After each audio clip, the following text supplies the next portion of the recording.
In the just over 400 years since his passing on April 23, 1616, William Shakespeare's popularity has only continued to grow. With the rise of the Internet, his mythos,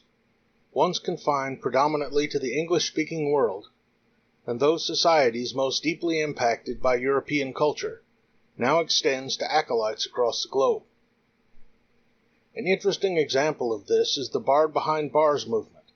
which brings Shakespeare to prison inmates around the world, including fully staged productions, actually acted by the prisoners themselves. This image, for example, is from a rap version of Othello, performed at the Cook County Jail in Chicago, Illinois. Unfortunately, however, an ever-widening gap also exists between the more traditionally orthodox English and humanities scholars, who once hovered reverently over the poet's words and sparse biographical relics, and an increasingly postmodern culture, who, while enthusiastically embracing Shakespeare's storytelling prowess and rich character portrayals, frequently abandons or misrepresents many of the deeper insights and universal themes permeating his art, in a myopic attempt to modernize his writing, or recast him as an apologist for ideas and social beliefs that often bear little resemblance to the bard's own deeply complex view of human nature. Productions of this type have included same-sex versions of Romeo and Juliet, post-colonial retellings of The Tempest, and BDSM presentations of The Taming of the Shrew. This kind of work, while understandable, often completely subordinates the poet's original writing and storytelling to the social justice issue being promoted. In order to remedy this situation, we need to step away somewhat from the once all-too-common tendency among many well-intentioned advocates of the Stratford poet towards what George Bernard Shaw once sneeringly referred to as Bardolatry, or the uncritical worship of the Bard of Avon, and an overly literary approach to Shakespeare's writing, divorced from the historical and cultural context in which his work developed. An extreme example of this I personally encountered as an undergraduate student came from an English professor of mine, whose doctoral dissertation dealt exclusively with Shakespeare's use of commas in his history plays. While Shaw's criticism tends to focus more on the unwillingness of traditional scholars in his day to address the social issues present in the bard's work, my own objection has more to do with a tendency among some traditional academics to either redefine Shakespeare as some kind of secret, proto-social justice warrior, or to completely go the other way and place him on a kind of literary pedestal, wholly unconnected from the rough-and-tumble world in which he was actually writing. Both extremes, in my view, are flawed. More specifically, we must remember when approaching the bard that William Shakespeare was, first and foremost, not a man of letters, but a man of the theater, with the unique perspective and qualities that art form engenders. In a poem, written by friend and colleague Ben Jonson for the first folio collection of Shakespeare's work,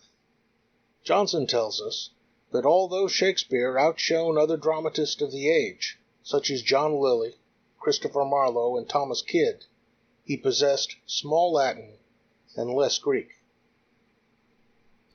In other words, according to Jonson, while Shakespeare most likely knew enough Latin to be able to read and write at a level that would have been consistent with one who was reasonably literate for the time in a normally functional sense, he would not have known enough Greek to have studied at a university, where the ancient philosophers and classical authors would have been read in their original languages. Therefore, his only access to much of the source material found in his writing would have had to have come from second-hand translations or from stories already in common circulation. Though literate, stemming presumably from a modest grammar school education afforded him through his father's standing as a local public official, William Shakespeare was a largely self-educated commoner who learned his craft on the public stages of Elizabethan London. In the hurly-burly atmosphere of that unique community, he undoubtedly copied the better-educated writers of his day, while honing his observation, mimicry, and oratory skills as an actor. And, as Philip Howard reminds us in the London Times article, Antidotes to Bardolatry, the Shakespearean repertory system was as frantic as producing a weekly color magazine or a daily TV soap opera. They mounted a different play every afternoon, 6 days a week, staging as many as 30 different plays in a year, many of them continuously updated, improved, and improvised, and they never repeated even the most popular play more than 4 or 5 times in 1 month. The actors and the playwrights had far less time for rehearsal, perfectionism, and prima donnaism than do our modern successors. To fully appreciate what Shakespeare really accomplished, we must always bear in mind that theater, at its core, is a collaborative and pragmatic art. That play scripts, whatever their literary value, are primarily vehicles for live collaborative storytelling,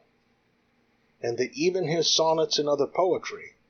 likely written as alternative sources of income during periods when the theaters were closed due to plague or political unrest, derived at least in part from lessons learned in writing for the stage. Such claims are not in any way intended to minimize the legitimate literary value of Shakespeare's contemporaries, or of Shakespeare in particular. But the poetry of the stage, in many ways, serves a quite different purpose than that created primarily for the page. While literary poetry seeks to build an emotional connection between the poet and the reader directly through mental imagery painted by the words themselves, poetry for the stage uses the music of dramatic language, rhyme, and meter to enhance the immersive visual imagery playing out live before an audience, and, in an infinitely practical way, also provides direct mnemonic assistance to the performers in retaining the vast amounts of material they were expected to have committed to memory for recall at any given moment. It is no accident that cultures with a strong oral tradition frequently preserve their history in metered rhyme and song. It is also likely that the players of Shakespeare's day embraced the poetic for similar reasons, and that Shakespeare, likewise, simply learned to master the tools at his disposal to their greatest effect.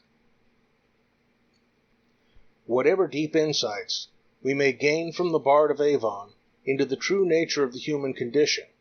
we must never forget from whence those insights came, if we are to fully appreciate who William Shakespeare likely really was. In the end, he is not so fragile that he can never be challenged, but neither does he need excessive modernizing or some witty reimagining to make him comprehensible or meaningful to modern woke audiences. He speaks as he speaks, presenting humanity as he found it in his own day, and as it continues to exist today. He truly wrote, as Johnson assures us, not for an age, but for all time.